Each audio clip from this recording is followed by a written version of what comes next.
Hey guys, welcome to episode 1 of my tutorial series on map design. I'm making this series in preparation for Halo Infinite's Forge mode. However, I want to make it accessible to people who want to learn multiplayer map design for any game. There's a lot of things to factor into when designing your multiplayer map. Off the top of my head, you have layout, flow, verticality, spawns, item placement, symmetry, sounds, aesthetics, connectivity, trick spots and secrets, alternative movement like teleporters, launchers, elevators, that kind of stuff, cover, and the game's sandbox and movement elements. And that's not even everything. So instead of one huge video going over every single topic, I will be laying everything down in their own separate videos. Also, many of these topics may not apply to the game you're designing a map for. A lot of popular multiplayer games don't have items around the map, so if the game you're designing a map for doesn't have any of these features, you can just skip that episode. This being the introduction to the series, I think it wouldn't be fair to leave you alone without a starting point to get you guys off. First things first,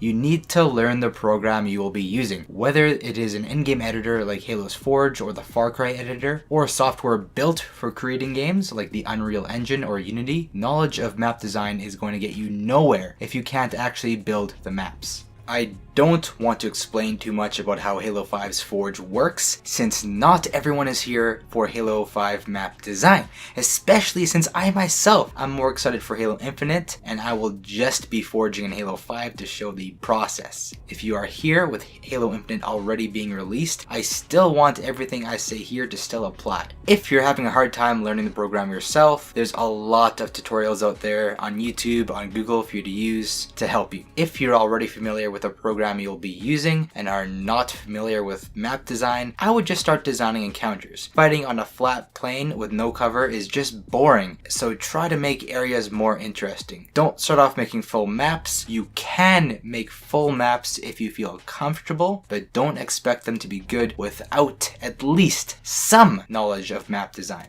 I have a couple of sources I'll be referencing throughout this series, and if you don't want to wait for my episodes to come out, just look in the description and you can start reading and learning right away. I hope you guys really enjoy the series, as it's something I hope a lot of people can reference back to in years to come for knowledge. Also, keep in mind, I'm not a veteran expert in this industry. I may make updated versions of these episodes to come in the future, and we'll be sure to link them in the outdated versions. But overall, I just want to make a playlist of videos that'll make learning map design less intimidating and accessible. I will see you guys in the next episode, where I will be discussing the basics of layout.